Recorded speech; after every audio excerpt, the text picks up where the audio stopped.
Right, guys, so you should have seen the task one already. And maybe you've had a chance to analyze the tables. So here's what I see when I look at this regarding the overall summary of the table. If we look at this column here, the excellent column, for all three, facilities, information and quality, they were the highest numbers, and satisfied with the second highest, and poor with the lowest numbers for each of the three categories and each of the two groups.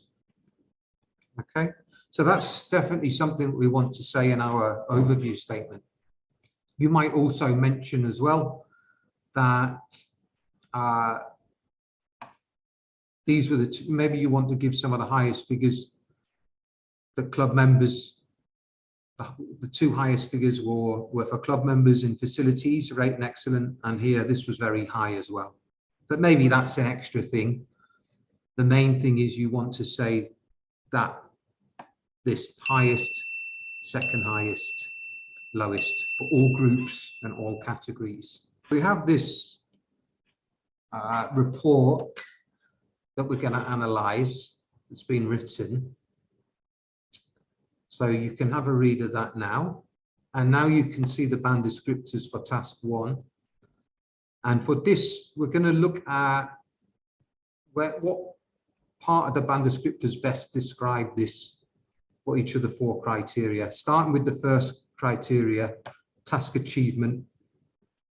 And you can see these sentences here over in task achievement describe this report the best, and let's have a look why.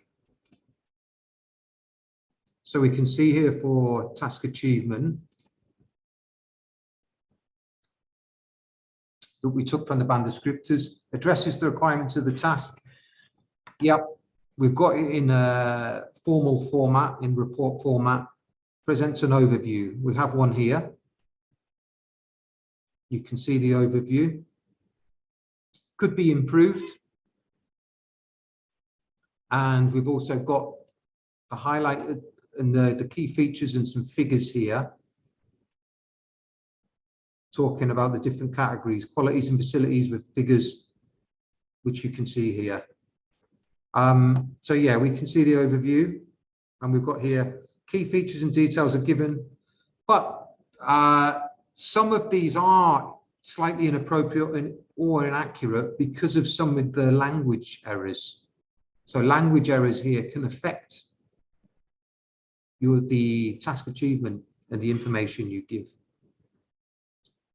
So now let's look at the next category, coherence and cohesion. And we're looking at this area here, and let's take a look why. Okay, so what do we have? Arranges information and ideas coherently and a clear overall progression. Yeah, so we have an introduction and overview, introduction, overview, and then we have these two detailed paragraphs here, 1 and 2. So there is an overall progression within this report. What else makes it fit these descriptors? Uses cohesive devices effectively.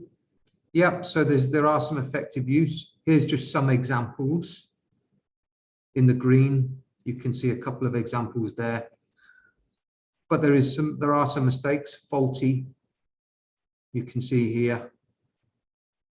And the incorrect word here. So the punctuation is incorrect there. And we have may not use referencing clearly or appropriately. Most of the members in the clubs, big gap in pleasure, 4 times. So there are mistakes here when referring to the information in previous words and sentences. And we'll talk more about why they're wrong later when we look at how to correct it. So we're looking at lexical resource. Again, these statements here best describe the report. We can see here the statements uses an adequate range. So adequate means, you know, just good enough.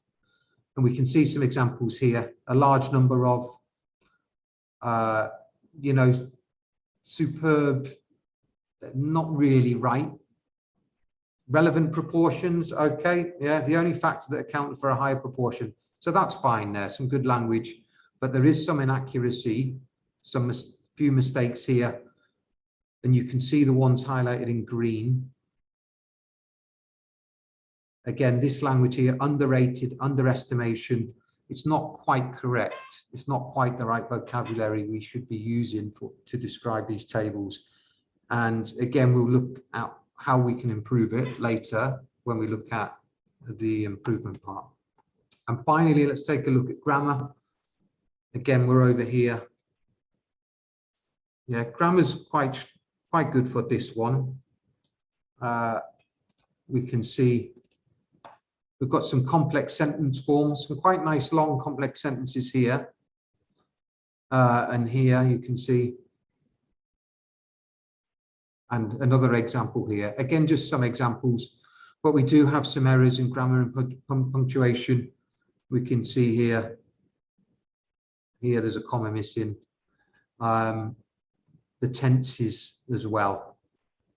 But again, guys, we're going to talk about that next on how to improve it, how to improve the language a little bit.